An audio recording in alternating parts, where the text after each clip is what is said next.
Shannons. In third place for the round, for AWC Gary Rogers Motorsport, Lockie Dalton.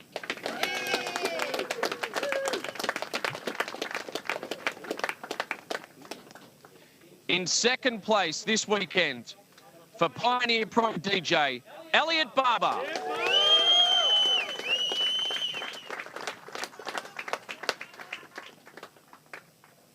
And your round 5 winner, for Team Velveland GRM, James Moffat.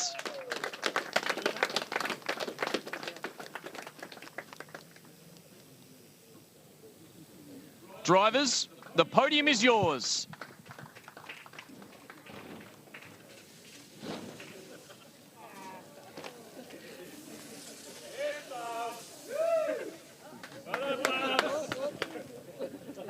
So that means that we are now in the hands of Super Cheap Auto TCR Australia for the final race of the weekend. Extraordinary way to finish the Trans Am Series for this weekend. Just on that, when you know you've got a good car like James Moffat, I mean, you still got to deliver it. It still comes down to racecraft and smarts and experience.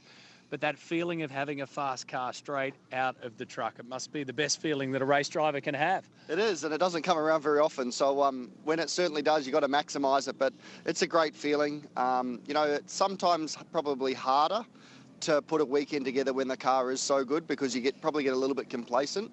Right. But James did a great job. You know, obviously come away with all the race wins, pole and qualifying. So yeah, top effort. Okay, gridding up behind us here for Super Cheap Auto, Bailey Sweeney and Lockie Manif on the front row of the grid. So talk us through the process here. It's a lot. It's like 15 seconds worth of racing before you get down to turn 1 in these things. So what's the process off the line at Sandown? Well, you've got all your processes within the car, which you have to do. Obviously, get the right amount of RPM, pull on the handbrake to load the brakes up, so then you can then release the clutch a little bit at the right point to be able to get a good launch. So having such a long distance from the start line to turn 1 means the start needs to be perfect.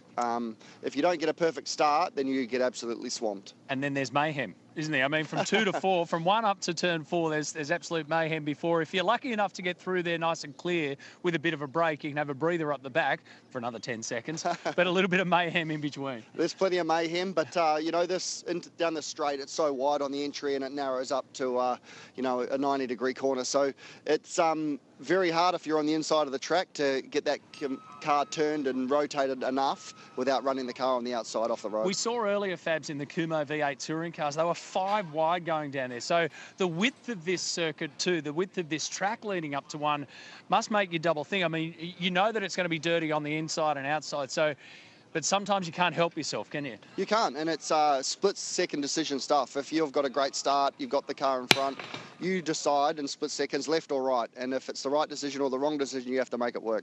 All right, championship picture. We know that that's obviously coming down towards crunch time here. And Bailey Sweeney and his teammate Josh Buchan, they've just been trading just minute points the whole way. When does that start to really come to the fore? Because once this race is done, we're talking about the World Tour coming our way at Sydney Motorsport Park and then finishing it off at Bathurst. So they know that the finish line's around the corner. You certainly do, but with the World Tour coming, obviously the calibre of driver is excellent, but you then also don't know who you're racing. Whereas racing in our local series, you can sometimes trust the people you're around, but when you've got a whole heap of unknowns that come into the series, you want to have banked as many points as you can with the guys you know. All right, they're gridding up, so let's see what the drivers are thinking, what they're feeling, and what's ahead of us, Rusty. Matty, in television, as you know, they tell you not to get in the background of other people's shots. Apologies, I was literally over Matt and Fab's shoulder there, but with good reason, because Lockie Manif is on the front row. This has been a great story of the weekend so far. The kind of performance we've seen on a couple of occasions from this young man, but it feels like it's gone another step this weekend. Do you agree with that? Oh, I think so. It's yeah, obviously been a good weekend for us.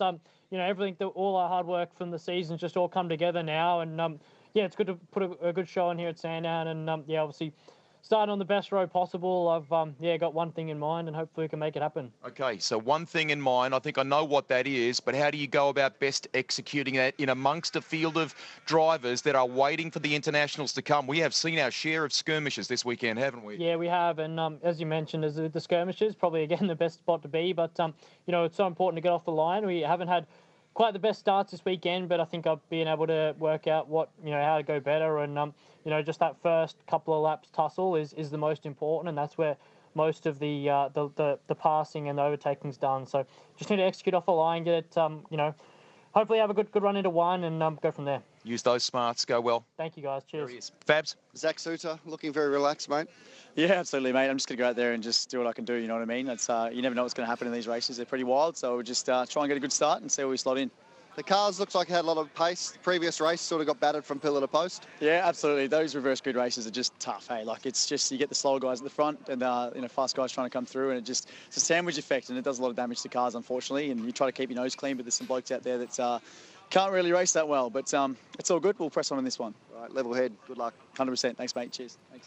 In motor racing, they don't often like talking about lucky charms or superstitions. I'm with Barry Rogers, who's heavily involved, obviously, with Gary Rogers Motorsport, with our series, with the Australian Racing Group. He has the lucky pink shorts on today, surely, Baz. Well, it was Coxie's birthday down a bit further, and, he said, dress up. I thought, beautiful Melbourne weather. You know how good it is here, Rusty. I don't know why you got a jacket on. Exactly. Right. Now, this young driver beside us, I know he's had a few moments this weekend from a penalty standpoint, but he's got some great speed, and we're looking forward to seeing what he can do against the internationals at Sydney and Bathurst, aren't we? Yeah, no doubt. Look, Aaron's, his second year with us in these cars, and obviously spent a bit of time in the 5,000 as well. And he's a great young talent, and he's given his chance. I think he can go a long way. So anyway, looking forward to a good finish for the weekend. Boss, you'll forgive me if I elbow you out the way here and have a talk to him. Aaron, you're set for this final one, and what have you got for us with Bailey up in front of you, Lockie as well? It's been a terrific battle so far this weekend, hasn't it? Yeah, it's been pretty tight all weekend. Speed seems pretty good out of the Peugeot, so yeah, we'll see what we can do over the start. I think for us, it's going to have to happen in the first 3 laps and then just white line fever and hold them behind. Well, that has become a trademark of yours, white line fever. Can you share with the audience maybe a little bit about what the state of the rubber underneath you was like? Have you got something good for this final race? Oh, no, we've got good tyres. We've got new tyres, but so's Bailey, so's Lockie, so's Zach, from what I've heard. So, yeah, equal machinery, or sort of equal machinery, and we'll have a crack. White line fever. We look forward to it. Fabs? Tony D'Alberto starting out at P6. Looking forward to a good race? Look, I hope so. If we get a good start like we did yesterday and get ourselves back into contention, had a pretty rough middle race there today. But we've fixed a couple of things on the car, so we'll see how we go on this one. I just peered over your door here and looked at those front tyres of you out of the front-wheel drive Civic, and they look shiny and black and brand new. Yeah, they're our best tyres. We've been saving them since quali, so a brand new set of tyres for this race. All the best. Thanks, mate. Cheers. A little earlier in our coverage this weekend, we broke some news about this young man and some excitement with Teddy Claret coming with his brother to drive in the Peugeots at both Sydney Motorsport Park and Bathurst, and the fact that he'll be racing at Macau. You're excited about that, but right now we've got to think about the domestic scene, what's happening. And the tempo, Ben Bargwanna, here this weekend has been fever, hasn't it? Fever pitch. Absolutely. I got, last race of the weekend. We've got some good tyres on us, so we're going to try and move forward. The car's been a rocket ship all weekend. Try and make some passes and see what we can do. A little earlier today, people may not have seen it necessarily if they've just joined us in the coverage, but I mean, we had the Rogers, we had the Richards, we had the Bargwannas all together, all of the families, racing dynasties in many respects. Pretty cool to be a part of all that. Absolutely. I mean, we all stood there getting a photo and we just sort of looked at each other like, how cool is this? I mean, happens very rarely, and I'm just lucky to be part of it. Yep. Hardcore races. I know it'll be hardcore for you this afternoon. Let's go to Fabs. Absolutely. Thank you.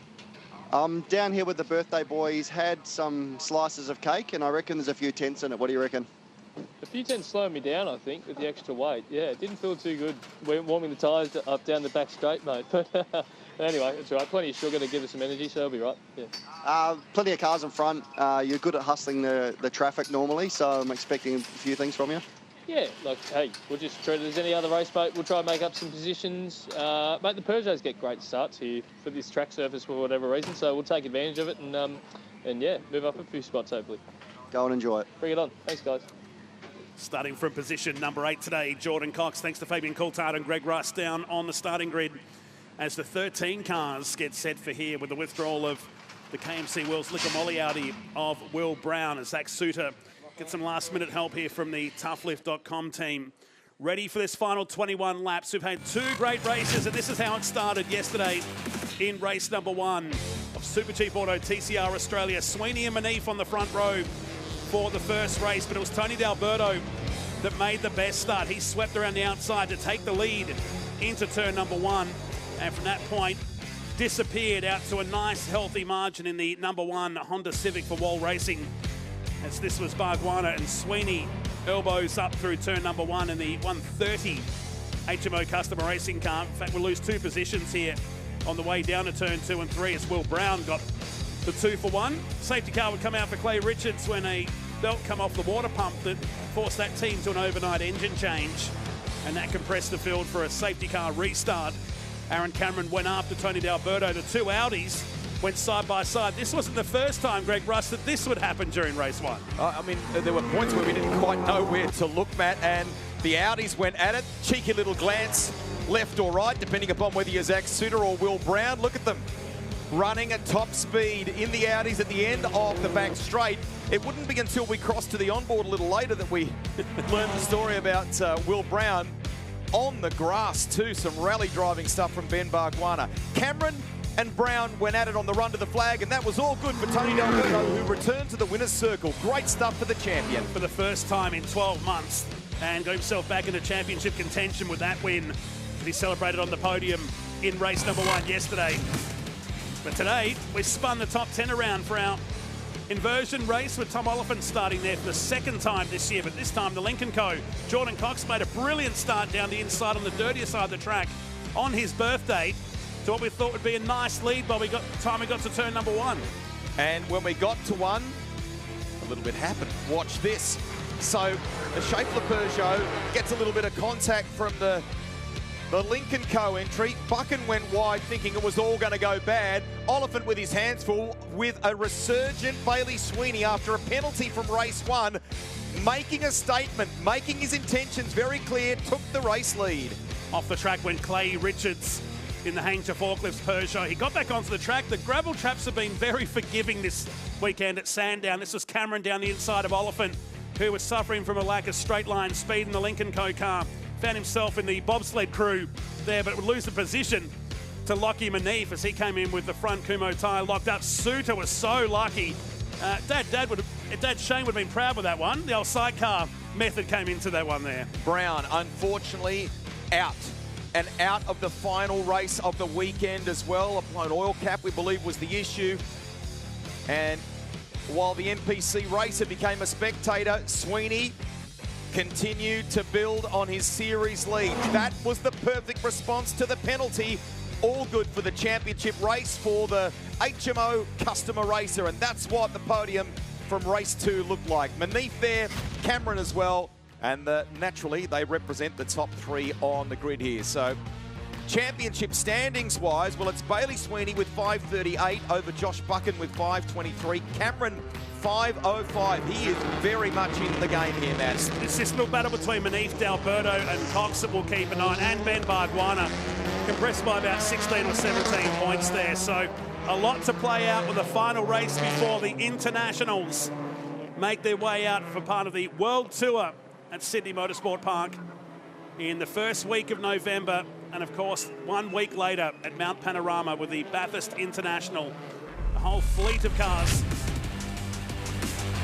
making their way for that event. So we jump in car with Aaron Cameron, putting some heat into the Kumo tyre, is carrying one of our 3 in-car cameras for today's race.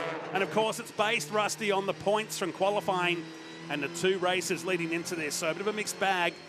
But so will that championship tighten up between Sweeney and Buchan? Well, 15 points is the margin coming into this one. Here's the grid for you. Final outing of the weekend and the final one before the internationals arrive. Sweeney on the front row with Manif. Row 2 is Cameron and Zach Suter.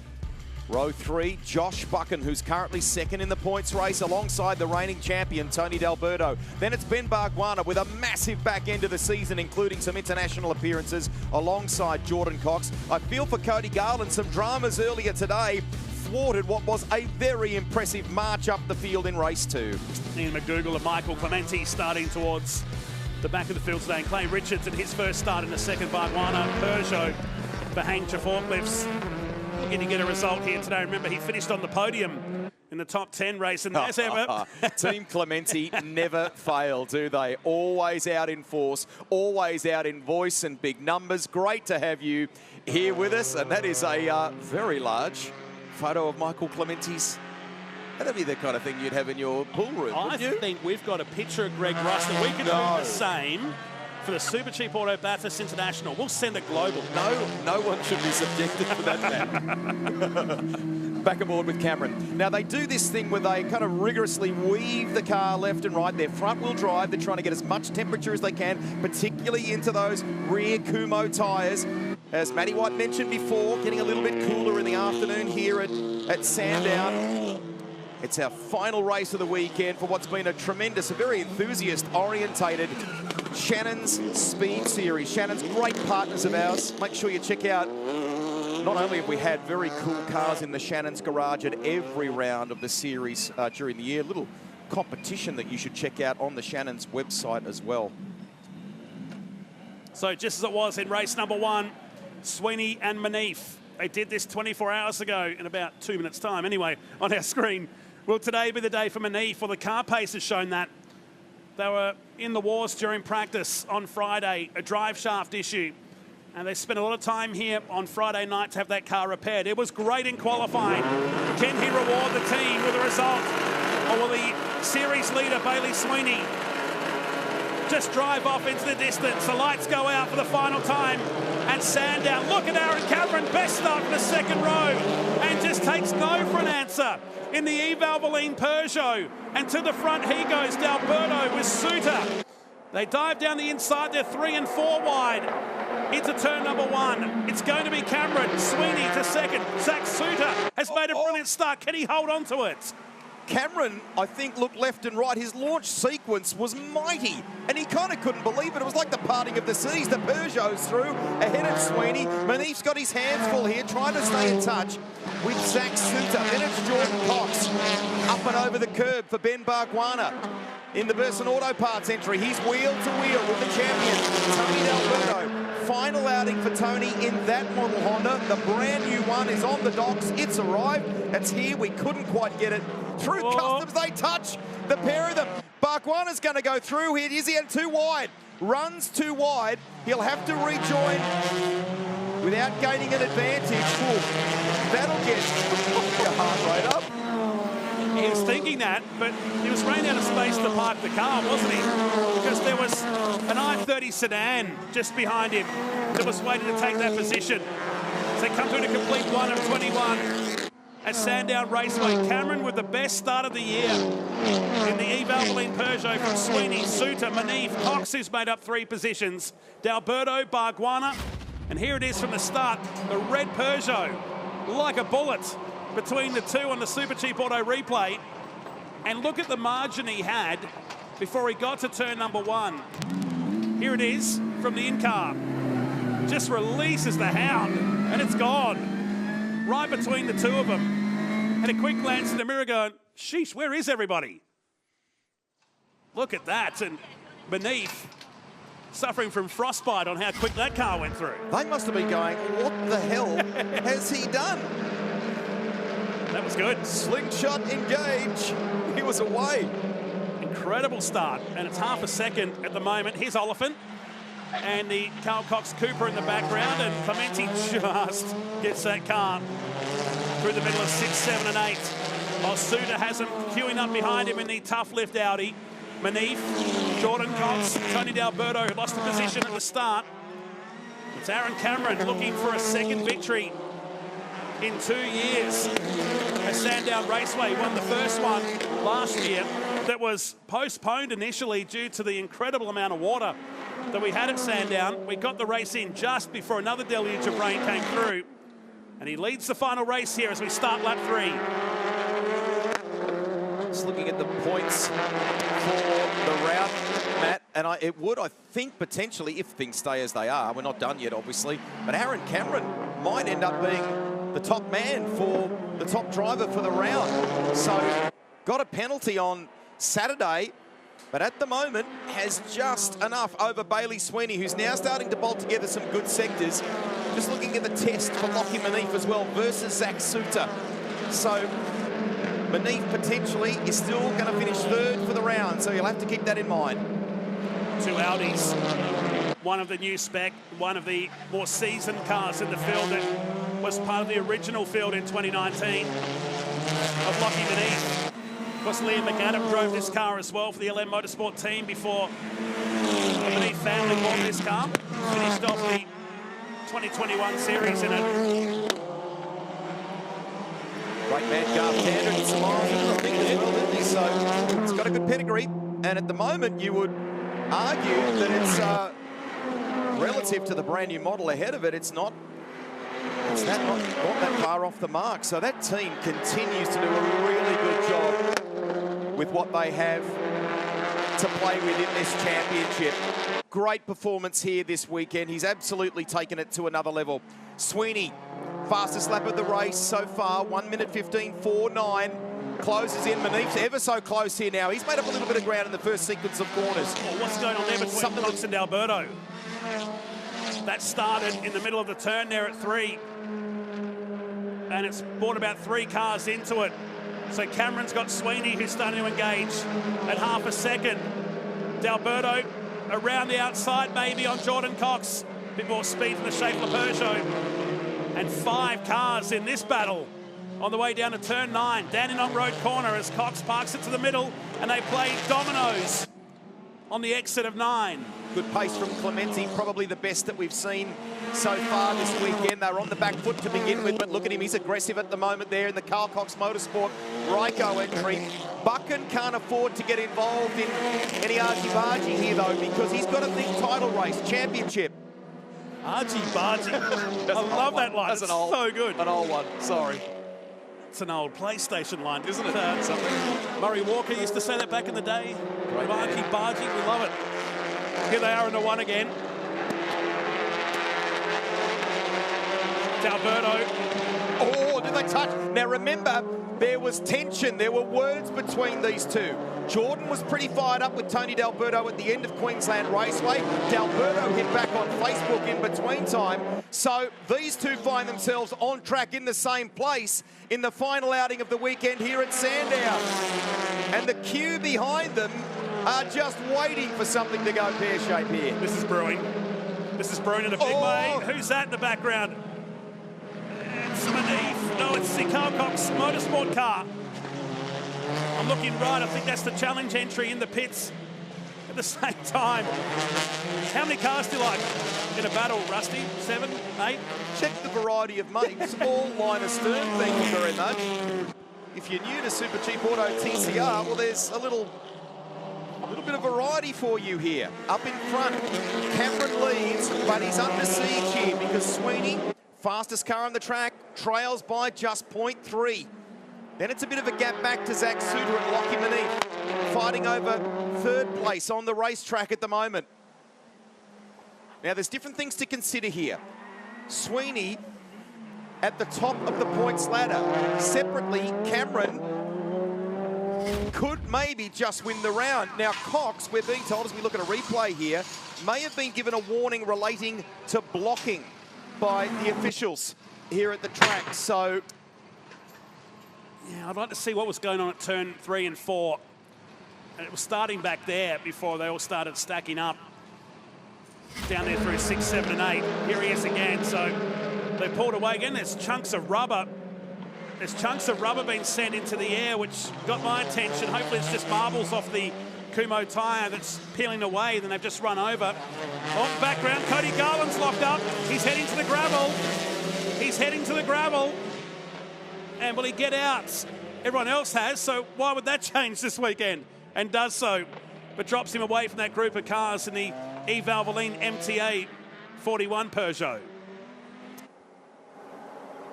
Look at this.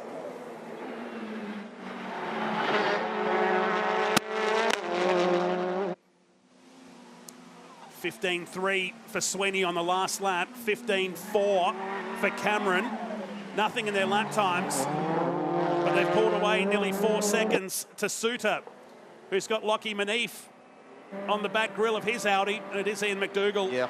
So the Challenge Motorsport team, smart livery on this car, and Ian, one of the real nice guys in the paddock too. I'm sure they want a better result here at the home event through 6 and 7.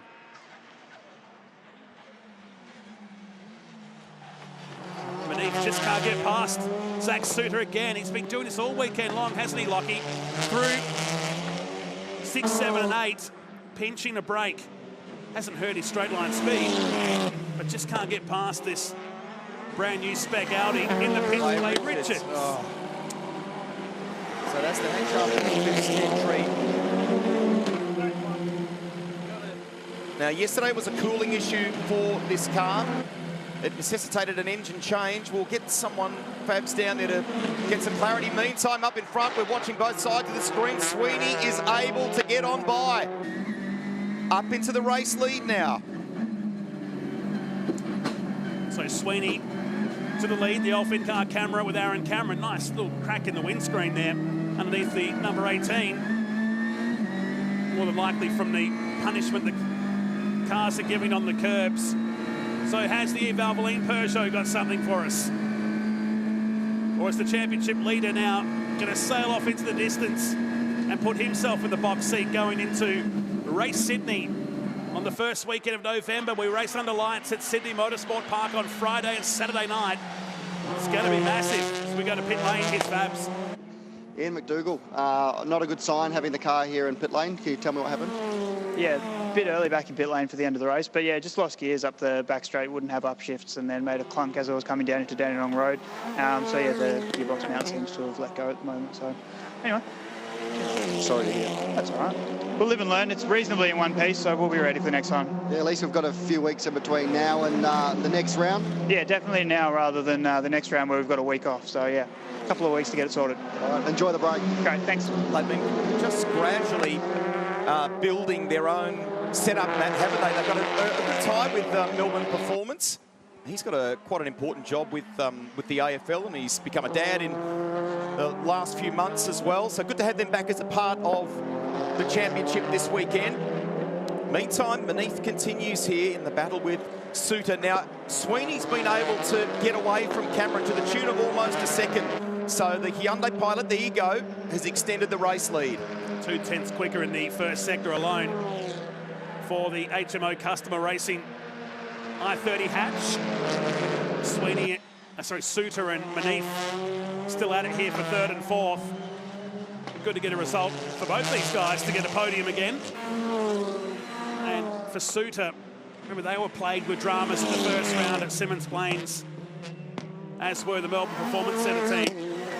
And now bad sportsmanship flag about to be shown for Jordan Cox for blocking. It'll be at the starter's tout. There it is for car 33. So they're getting a bit of a chance to redeem himself. And there he is, just acknowledging that now at the start line in the background of the shot. So some cars rusty down the field here, starting to set their fastest laps of the race now, including Clementi, Buchan, Bargwanna and Tom Oliphant at the bottom of the top 10 here. Suter and Manif go through the shot. Here's Cox, D'Alberto, Clementi. Remember, Clementi started from 12th position today, up into 7th. So the big mover in today's third and final race at Sandown. So we go back to the lane. Fabs. Yeah, I'm down here with the Clay Richards car, and it looks like a boost hose has come off. So they're vigorously trying to change that hose and get Clay back out on track. Thanks, Fabs. Shame for him, because we'd love him to have had the sort of outing that he had at Winton. Just to maybe, he's got to focus now on the Toyota 86 Series, Matt, and the end of the season there. And hopefully can open some doors in this class of racing in 2024. There's a lot of cars still sitting out in workshops that are awaiting young drivers to get in. That's the young drivers. There's drivers of all ages can be involved in TCR, and it's a good sign that the amateur forklift entry is going to get out, at least get a result, at least get some miles behind the wheel of that Peugeot. He's going to come out with the leading group of cars. He'll tuck in behind Tom Oliphant here. He's been given the blue flag as he leaves pit lane, and a couple of laps down. So a result for him maybe as the battle re-intensifies between Cox and D'Alberto. As we work lap 11, we're halfway home in this one. New car looks good. We shared a few of the pictures of the new set of wheels that Tony is set to jump aboard for Sydney Motorsport Park and for Bathurst. It's basically through customs, if you like, but we weren't quite able to. Everyone was setting up here at Sandown Park for wall racing, and they weren't quite able to get their hands on it just in time for this round. But it's in the country, which is great. And the outings that he's had of late in that car, when it gets handed over for the next round of the series, it's got some good results to its tally, hasn't it? To its name. The Harris boys. Harris boys would be happy, exactly. Of course, Brad, who won the reverse grid race at Queensland, brother Will, joins the series in that Honda. We don't know who's going to drive which one. You'd think Brad's going to be in the number one car. Let them sort that one. It could be an old-fashioned coin toss for that seat. 1.8 seconds is the margin. Sweeney with the quickest lap of the race. A little bit of body work there on the left front of Manif's. You can just see it moving around in that headwind at the end of the main straight here at Sandown. These two have been going at it lap after lap, and we're effectively at half race distance or thereabouts. So who's in the better shape for the run home here? For the weekend, it should be enough to get Manif into the top three in points terms. So down the inside, Tony D'Alberto, our replay shows you, Super Cheap Auto replay. This is a genuine rivalry building, isn't it, between these two now? That was... He went mowing. He went mowing over there at turn 2, so there's more to it. And that's Garland having a lose out of turn 1 as well. That was quite in the distance of our shot there. I wonder if there's any damage to the front of TD's car. Doesn't look too bad at the moment. Wild ride for Tony D'Alberto, and he drops in behind Michael Clementi. High was the rear of the car off the ground. And he's now back behind Clementi. So Clementi up into 6th position now. And that's 6 spots. Suter still holding back the ever-charging, relentless Lachlan Manif, the Equipment Dynamics car. Audi on Audi.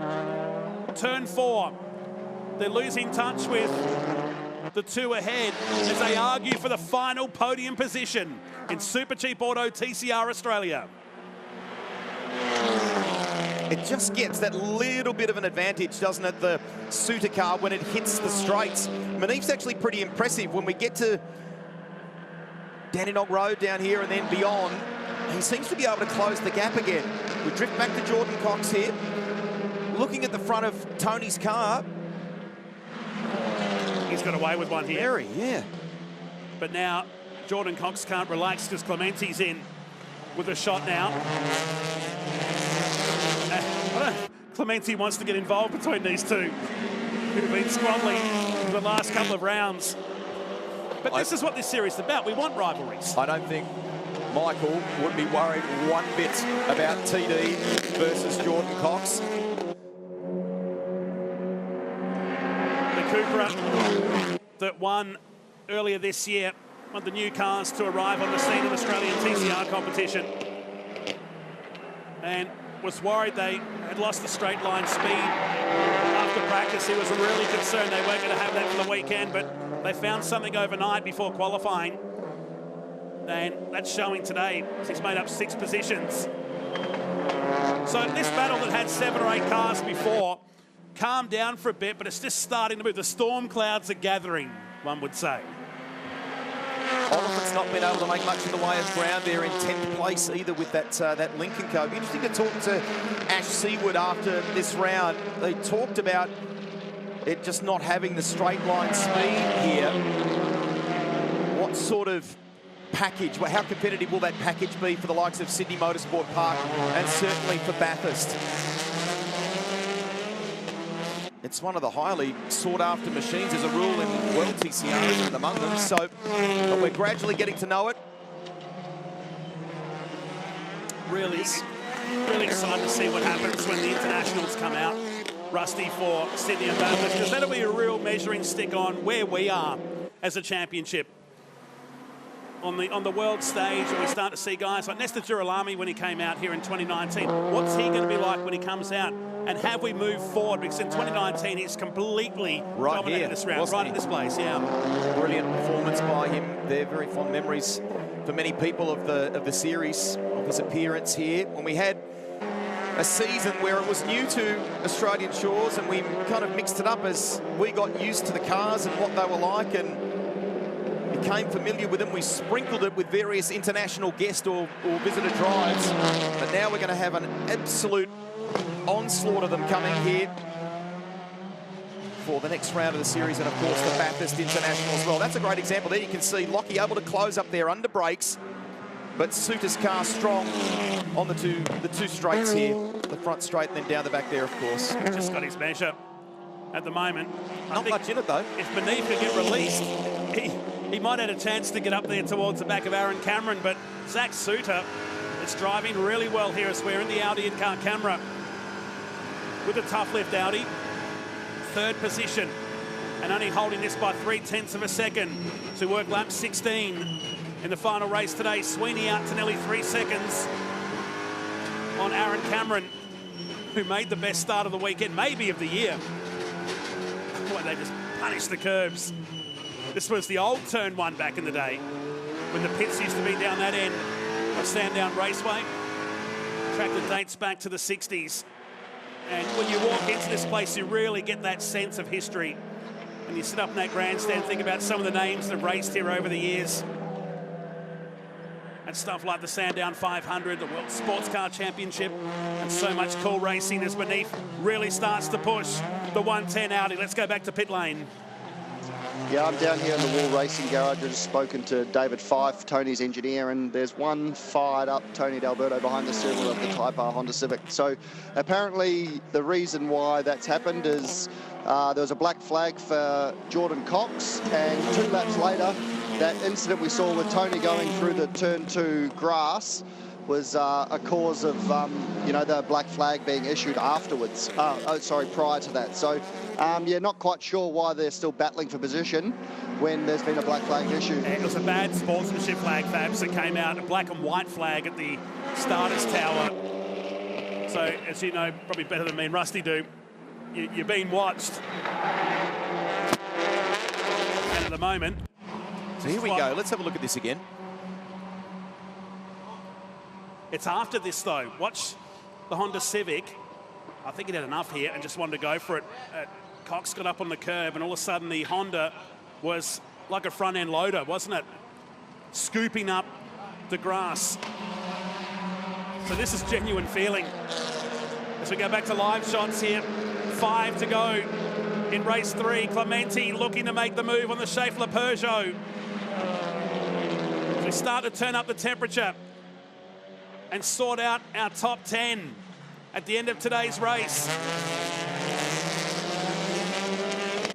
I'd like to see an onboard perspective from both of those guys. From both, it's not something we can immediately do, but if they look into that moment, it did seem like Cox, once Tony pulled up alongside him, it was like the red mist kind of descended, and he fired the Peugeot in there in defence, trying to defend the line. But did the car run wide, or was there even a touch side to side between the cars as they went through turn 2? So maybe Fab's talking there a moment ago about just how fired up Tony is. We'll follow that story post-race for you as well, and no doubt in our social media coverage, Shannon's Speed Series and Supercheap Auto TCR Australia. It's 2.8 seconds up in front between Sweeney and Cameron. Team Clementi. We'd love you to join Australia's most loyalty club as well. Very easy. Supercheapauto.com is the place that you go. Very cool commercial that they have released, or a piece of viral content, I should say, in recent days, involving lots of famous faces from Australian motorsport and beyond, for that matter. Quite an exercise on the club. Me too. Oh, here we go. Manif on Suter. Bit of contact, bit of bump and grind. And oh no, they're damaged that front left. Gone. I reckon it's punctured. Left front's gone. And he's not made the lane either, so... It's now left side. He's going to have to pull this car up. That had been going on for nearly 20 laps. And eventually Manif just said it's time to go. And this car is just coming to a stop outside of our commentary box position at the start-finish line. The tough lift Audi goes silent, and his day is done. Oh, what a weekend for this team. And so much potential for both the Audis this weekend, you would have to say. So let's have a look here. So Suter went wide. He went wide in turn 9, Rusty, allowing the invitation from Manif. And we're going to miss it from there. This will tell us. So Manif thought he's okay here, and he was. Just there, and it's wheel-to-wheel contact. And you can see the rim there. You can see that it's punctured. Yeah. So gone. But you're absolutely right. It started obviously at Dandenong Road. Look at the rearview mirror there, off to the left of your screen. Oh. And the wheel gets ripped violently out of his hand. And there was steering damage on that car as well, you'd think. He thought about it, but the damage was done. And his race is over. In the final stages of the race, Manif on the podium. Oh, no! The tyre. So, I was about to say, how will Motorsport Australia Race Control see this? Well, the Kumo tyre has decided that factor. And that's clearly from the contact, isn't it? So it's lasted a little while longer, another lap perhaps. And game over now for Lockie Manif. What a brilliant weekend it had been. Michael Clementi is up into 4th place, Jordan Cox to 3rd, and it will change the points tally for the weekend, Matt. Remember, we do our podiums here based on races for Supercheap Auto TCR, so it will reflect the top 3 for this race, which at the moment is Sweeney, Cameron and Cox. But the tally for the weekend, it was Manif sitting in 3rd for Sandown. And we'll put Jordan Cox onto the podium. Clementi. How far is Clementi away? Half a second, not even that. Last lap. As we see the stricken Audi in the background of the shot of Zach Suter. Final lap for Bailey Sweeney. Gap is 3 seconds, give or take. But a whopping 15 back to Cox, Clementi, D'Alberto. They've just gone buzzing past our commentary box. Who will get the final podium position? And it's the 2 guys that spent a bit of time after our broadcast, after the racing had finished yesterday with the officials. Ultimately, some penalties handed down, and they've fought back from a difficult Saturday. Oh. Here we go, Clementi makes contact with Jordan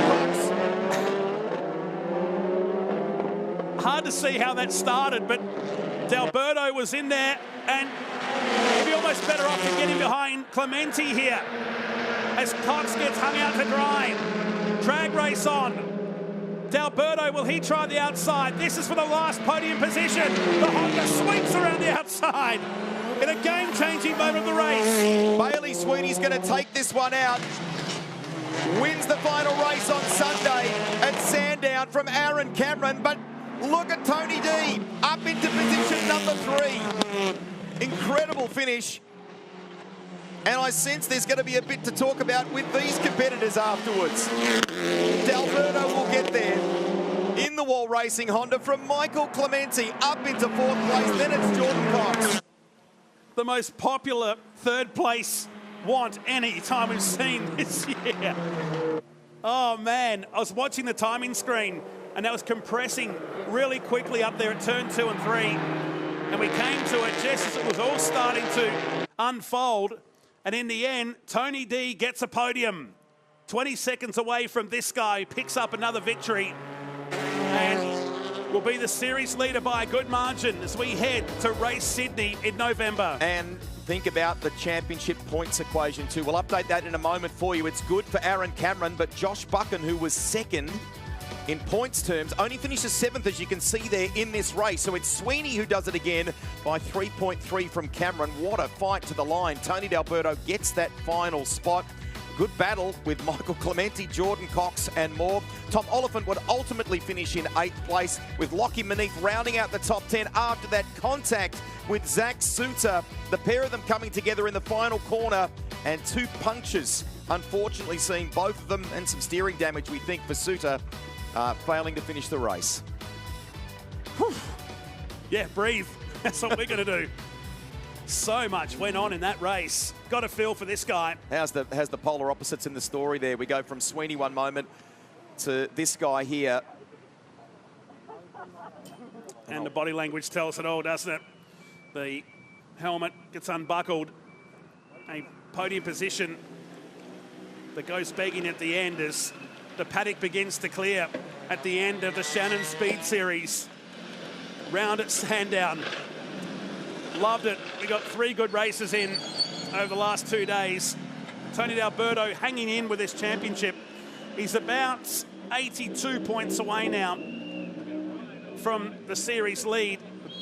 Bailey Sweeney comfortably at the top, and HMO Customer Racing still 1 and 2. As we take a look at the highlights, Rusty, of race number 3. Sweeney would lead them away, but watch the start here from Aaron Cameron in the 18. Hooks up and launches straight through the centre of Manif and Sweeney. Cameron would lead them in the Peugeot down into 1. Keep an eye on what happened in the background here. Manif trying to defend the position. Gets through, but there is a little bit of sideways contact there with Zach Suter, who ultimately gets up into 3rd place. And that would set up a fairly race-long battle between he and Manif. This was Cody Garland going off at turn 9. He got back onto the track, would have another spin later on, but to the lead went Bailey Sweeney early in the race, relieving Aaron Cameron of the lead. And then this rivalry that continues to build and build between Cox and D'Alberto. And watch the Honda Civic across the top, and lucky not to do more damage to the Wall racing car. Garland with this awkward spin at the exit of turn number 1. I'm sure those Kumo tyres have had enough for one weekend. And the moment of the race, Rusty, as far as we're concerned. The contact between the tyre of Manif on the right as it would ultimately let go, and then the steering damage and the puncture, of course, for Zach Suter. Both of those guys show as DNFs. In the end, Bailey Sweeney claims it by 3.3 seconds, grabs the fastest lap of the race. Cameron home in 2nd. D'Alberto, with quite a fight on his hands, manages to get to 3rd. Let's go to victory lane. Here's Fabian. Tony D'Alberto, 3rd overall for the race and 3rd for the round. How does it feel? Yeah, it was a good little battle there in that race. It was pretty spicy at the end. Lots of little bumps and rubs, but yeah, really happy to grab a P3 there. We had a shocker in race 2 and had to recover. The car was quick on its own, just in traffic it struggled a little bit. So it's a nice way to send off this old girl, a win and a P3 for the weekend. So yeah, I'm happy with that. Yeah, looking at the front bar, you haven't given this old girl much love. It's not like you, Tony. I know, I got a little bit hot under the collar then. Look, we're all out there racing as hard as we can, and we didn't want to give an inch. So yeah, I don't like paying for the repairs, but I'm happy to do that for a result. And mid-race there, I went and saw your engineer, David Fife, about the move with Jordan Cox at turn 2. Talk us through that. I mean, I was very vulnerable going into turn 2. I knew that I was probably going to be fed off the track there. There wasn't a lot of option. I was hoping I would have cleared him enough at turn 1, but he sort of hung around the outside. And yeah, I mean, if you were in the same position, you'd probably do the same thing to me. Absolutely. So congratulations, celebrate with the team, and credit to everyone at Wall Racing. Yeah, thanks, mate. Cheers. And I'm off to see Aaron Cameron. Mate, that was one hell of a start. Talk me through it. Yeah, it was bloody beautiful. I don't know, launch control's going well. The clutch release, everything's going perfect at the moment, and I picked my gut. I'm not going left anymore because I don't want to go 4 wheels over the yellow line, so always through the middle. And it did get a bit scary, but we made it. It's been a real consistent weekend for you. Podium pretty much in each race. You must be pretty happy. Yeah, no, I'm happy. Baz in the finance department's happy because there's no damage on this bad boy. Not saying I've caused damage in the past, but it usually comes back with a few scratches. And this weekend, only touched Bailey once and everyone else once, so it's good. Happy days. Fantastic. Go and celebrate. Thank you. Cheers. And our race winner and round winner for Super Cheap Auto TCR, Bailey Sweeney. Yeah, thank you. That was a good one for us. We tuned the car up and tuned our start up a bit. So yeah, made for a good race and had car at a good pace, good battling with Cameron at the start. And yeah, can't be more happy. Yeah, looked like a great clean battle. Obviously, you looked like you bided your time and got the opportunity to win it at Rose. Yeah, it was good to finally have our straight line speed back after the weird race 1. So yeah, we could actually make passes in that. So yeah, I waited my time and then he made a little mistake in the final corner and then I knew that was my time into 1. So yeah, made the most of it. No worries. Enjoy your night. Have a great celebration. Thank you, we'll do. You'll enjoy that one. No doubt about it. Has a chance to reset before the internationals arrive for race Sydney. And Bailey Sweeney will head to our podium in just a few minutes' time. And the championship, well, that's how it looks first, second and third right now. 29 points between Sweeney and Buckham. HMO Customer Racing still at the top Aaron Cameron 37 points behind, so he's in touch with the top two guys still. D'Alberto fourth, Jordan Cox, Ben Barguana and Lockie Manif. So that little battle pack blew up in that one there, 2 points-wise. Manif, Clementi, Garland and Tom Oliphant all inside that top 10. 2 rounds to go. The internationals make their way to Sydney and to Bathurst. And while we're winding down here, Stan Sport has you covered every single day of the Rugby World Cup with special editions of Between Two Posts and Rugby Heaven direct from France. Plus the latest from inside Camp Wallaby with Rugby World Cup Central. We're bringing home the World Cup of Rugby every weekday right here on your home of rugby, Stan Sport. Stan Sport is bringing home the Rugby World Cup. The World Cup is there! With unrivaled access and the biggest names in the game. Join me in France with a host of World Cup legends. Bringing you the latest from inside Camp Wallaby. With special editions of Between Two Posts and Rugby Heaven direct from France. Monday, Wednesday and Friday, Rugby World Cup Central has all the latest news. The first and last word on everything that's happening at rugby's greatest event. Intercepted. Unbeatable access and your favourite shows hot off the satellite from France. You're covered every single day of the Rugby World Cup on your home of World Cup Rugby. The one